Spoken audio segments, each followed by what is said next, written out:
From the Pep Radio Newsroom, these are the stories we are covering at this hour. Hollywood Unlocked is reporting that Laverne Cox speaks out about whether she plans to stay or leave the U.S. following Donald Trump's election victory. The 52-year-old transgender actress, who recently attended the InStyle Imagemaker Awards, discussed the possibility of leaving the country in a new interview with Variety magazine.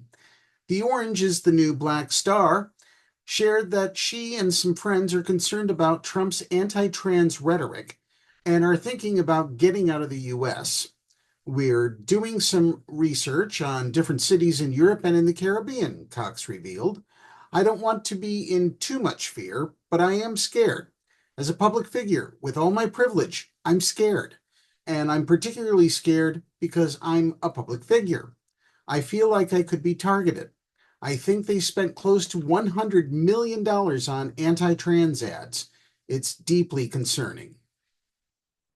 LGBTQ Nation is reporting that while exit polls have indicated that inflation and an unpopular incumbent president both doomed Kamala Harris's 107-day run for president, some Democrats are blaming their party's embrace of transgender people for Harris's loss. Though several signs indicate that trans issues were not responsible for the election's outcome, some pundits are urging Democrats to reconsider how they engage the issue rather than abandon trans rights altogether. Republicans invested about $215 million into airing anti-trans TV ads that repeated claims about Democrats wanting boys to play girls' sports and supporting taxpayer-funded gender-affirming surgeries for inmates.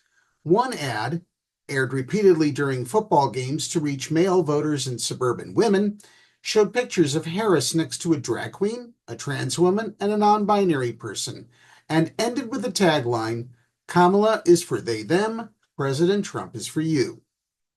Democrats largely avoided engaging with this issue. The Democratic National Convention didn't have a transgender speaker and only mentioned trans issues once during a speech by Human Rights Campaign President Kelly Robinson. In one of her first TV interviews, Harris briefly said that the Constitution requires the government to provide medically necessary care, including gender-affirming care, to all inmates. Former President Bill Clinton reportedly advised Harris's campaign to respond more forcefully to the ads, but the campaign said that it felt that the ads weren't having any effect.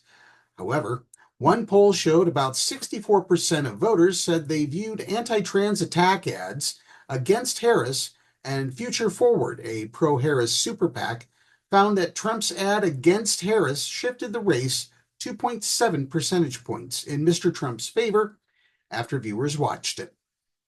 Before the election, two Democratic congressional candidates were criticized for releasing ads clarifying that they don't support trans athletes. Representative Colin Allred from Texas and Senator Sherrod Brown of Ohio. Both men lost their congressional races against Republicans who ran transphobic ads.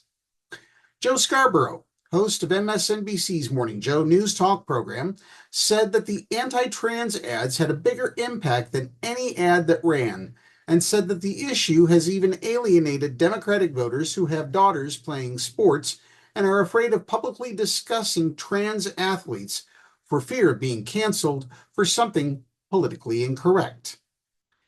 For example, as we reported yesterday, Representatives Tom Suozzi,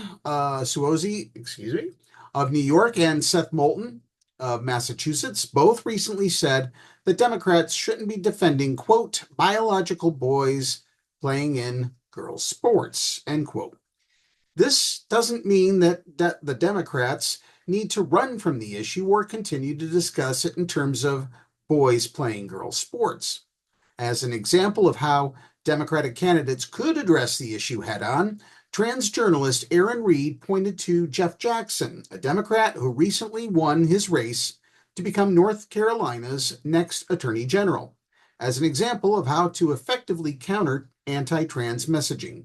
Stand up for the dignity and inclusion of all people. Tell Republicans to stop trying to regulate people's personal medical decisions and hammer the poor records of their political opponents while acknowledging voters' economic concerns.